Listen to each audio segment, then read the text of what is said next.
Alhamdulillah, wassalatu wassalamu ala rasulillah wa ala alihi wa sahbihi wa man wala wa man tabi'ahum bi ihsanin ila yawmiddin. Alhamdulillah, yɛda Nyankopɔn ase ebiem ɛsan so de ne yɛsrɛ ne nhyira ne n'asomdwie kɔka kɔmhyɛne nkɔnkɔn Muhammad sallallahu alaihi wasallam ne ne fiefoɔ obi obɛdi n'anam akyi kɔpem da nkwa ama atemmu ada.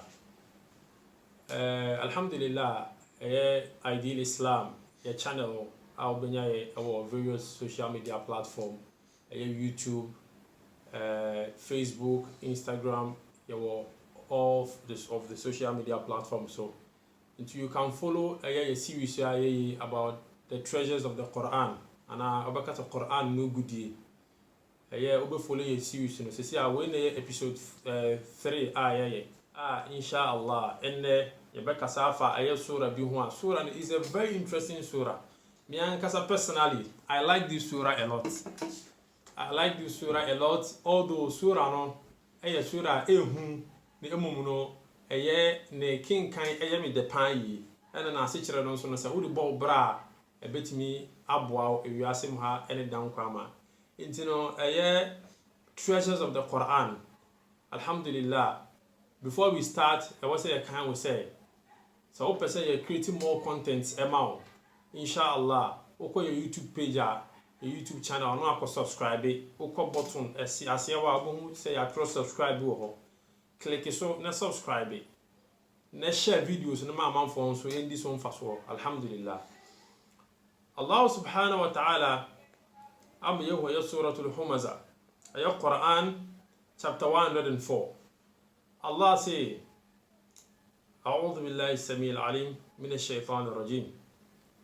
بسم الله الرحمن الرحيم ويل لكل همزة لمزة الذي جمع مالا وعدده يحسب أن ماله أخلده كلا لينبذن في الحطمة وما أدراك ما الحطمة نار الله الموقدة التي تطلع على الأفئدة إنها عليهم مؤصدة في عمد ممددة. Allah subhanahu wa ta'ala said na yinim sura we kan no. Allah subhanahu wa ta'ala said wailul likulli humazatin lumaza. Aya asotwe a emu adin enko kama omo amie lumaza humaza eni lumaza. Nyankopon kase nkofo bu wo ha omu dwumadi omudi no wiase ma ne se omo ye humaza eni lumaza. Humaza ni lumaza ye ni nefo a kira ase bebre se nne ben na obekomu a yebeka se wo ye humaza ana wo ye lumaza nyankopon se asotwe enko kama nipa wo ye saa dwumadi enimniefo se yeka se humaza ni lumaza obi asebe wo ye kokonsani ana asa odi nani ana ne nsa na ano every sense of his every part of his nipa no di ne nyonko ho fewo se obedi obi hu kokonsa wo nechi obeka no ho asembani wo nechi asema anko ho a wotia enye ne de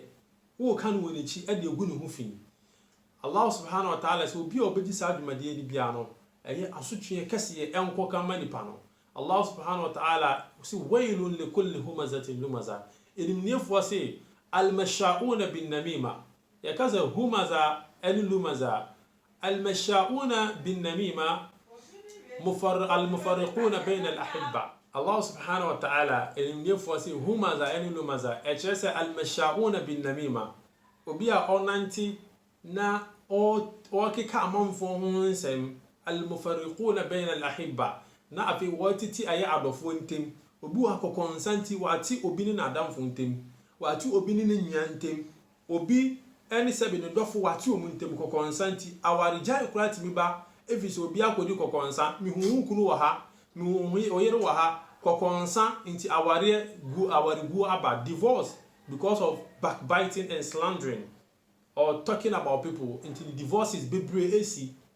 until Allah subhanahu wa ta'ala asotwe enko kama omo di sabone no Rasulullah sallallahu alaihi wasallam mayu say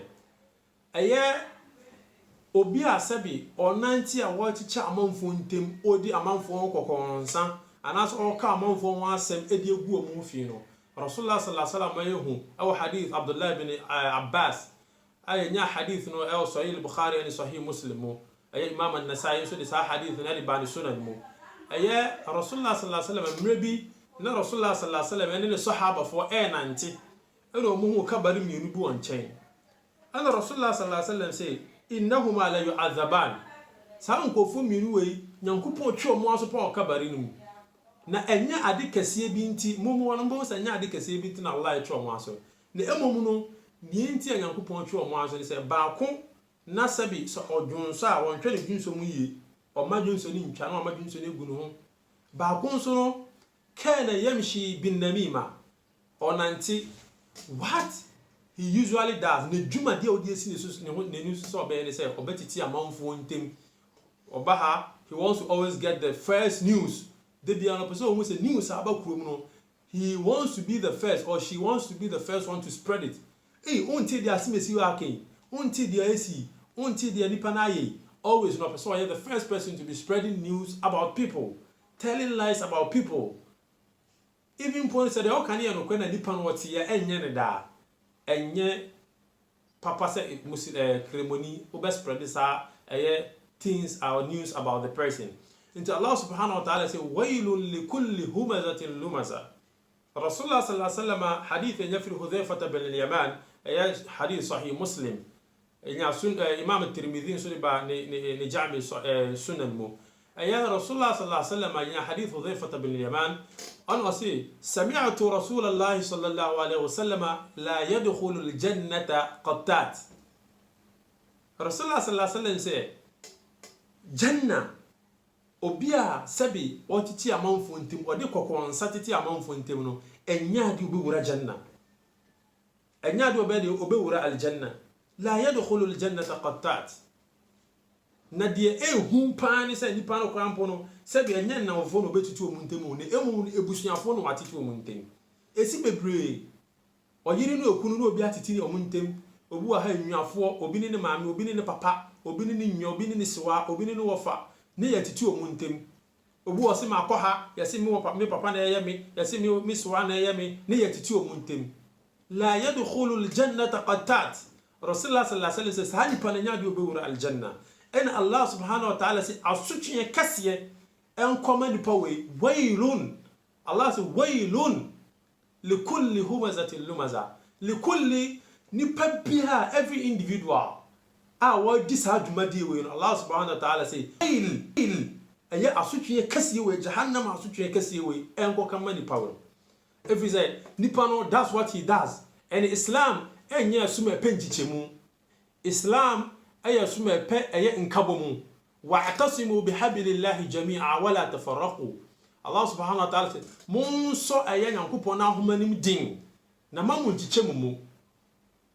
wala takunu kalladhina ikhtalafu tisadi Allah subhanahu wa ta'ala kama qala mamu nya tise nomku a omutiti omuhuntem ebra aya enimnie ne ba omoso omutiti omuhuntem in Islam yanso no kuro nim yanso Quran nim yanso komsheni Muhammad sallallahu alaihi wasallam na mamu na mayen titi yahuntem e wasade no ho obi a obegya saade nim no o titi al umma nintem either say ubedi kokonsa aka kase malam wesi sei asimesi sei na wotiti amonfo ntem ay haram enya ade Allah subhanahu wa ta'ala epe Allah pe eye nkabomu Allah epe unity in Islam because with unity with unity you can do a lot of things because nipa ba ko ntumi nya bibia wo nim die o de beboa obi so de na honde beboa wo sika o de beboa obi so de nim die beboa wo technical know how o de beboa wo sika obia etim de bibia just like family obi won kabomu no always no bon so mu bibia na e konkan na family a ya titi o muntem obi de kokonsa wuro muntem cousins step siblings they are not talking every say obi ewuro muntem di kokonsa de etosu mienu de sura we ka kire ene say wei enkoko mo obi a sabi obi a wo ye friends odi kokonsa ana odi otan eba amanfo mienu ntem wei nso e wo se ye kan dodo na se ya papa nom ana se yani mema kremofo mema mpanyimfo ana se omo awa mienu usually se be ma na awa mienu na so yiri no mienu na ne yiri A wo mma ne yiri B enso wo mma obehu se ne yiri A no one ne mma kasa na wo ka ne yiri B no ogu ne yiri B no fi a kire ne mma no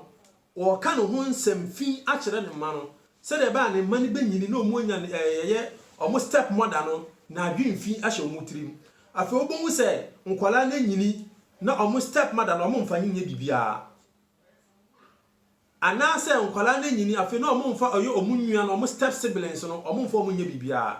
efi se nkwala na nyini no de maame ne ka kire nkwara ne se mo sa mo maame we mo sa mo maame panyin we mo maame kitwa we ompe yeyedie die ya ware me kura se no ye ni ade ni na you come under this heading waylun likulli humazatin lumaza la yadkhulu aljannata qattat rasulullah sallallahu alaihi wasallam said ni ya china aso e wa kabari ni no kana yamshi bin namima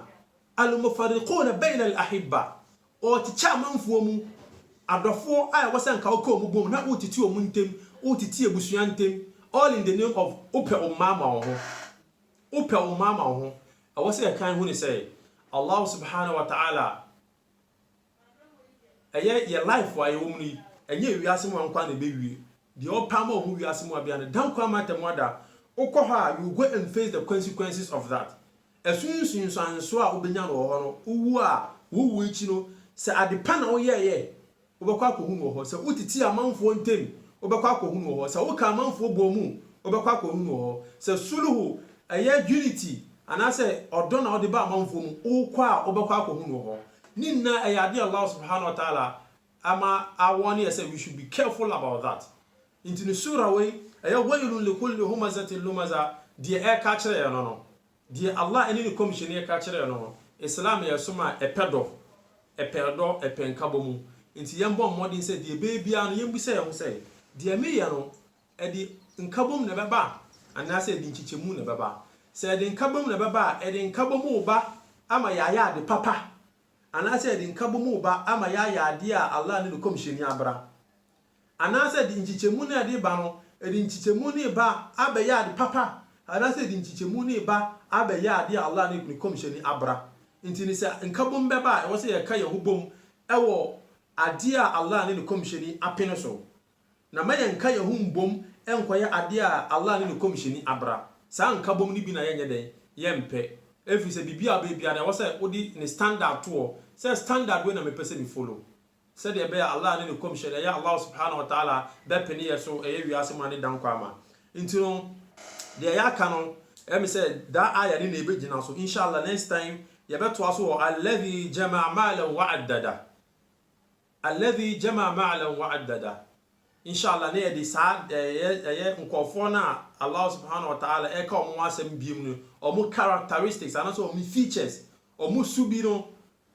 ye de aka no so aba ne edi so mfaso into no sabusuban ye kan ye no ye mu bi wo sa so ban mu aye mmom modin se ye beja sa so ban efi se nya de Allah ene no komsheni a kire se ye nye na emu no se ye ni sa so ban mu ane ya bom modin se omo aye bewu so omo sa so ban ni mu no ye be ka tro mu se enye Islam Quran, the treasures of the Quran. You who know a channel be so YouTube channel be ya subscribe and share. Ama ye who say video na share no ya Quran na kire say and video na share no Quran na kire say. Yes ha niye no haram. Enya dia Allah ni commission ni share say enye. Na emom ni say o ka manfo bu no want ti amanfo ntema ene na Allah ni commission ni epe. Intino obi a sabi odi sa video so mfaso no unsubscribe na on share se de be a umma no bia beti di Allah ne commission yi kan ekwan ya faso boy bra wi asama ne dan kwa ma e be boaye no na ya share ma manfo no so edi so mfaso nti se video we say ya de a woni ji ho a go down subscribe our YouTube subscribe your channel on your YouTube na share ma manfo so ndi so mfaso na enye sadaka ma wi asama ne dan kwa ma temwada yankopon moaye de e ka ne bi fu Allah subhanahu wa ta'ala ne commission yi ye ka bibi so ne yanka ne firi na nkasa yankopon fa ye boni nche سبحانك اللهم وبحمدك وأشهد أن لا إله إلا أنت أستغفرك وأتوب إليك. السلام عليكم ورحمة الله وبركاته.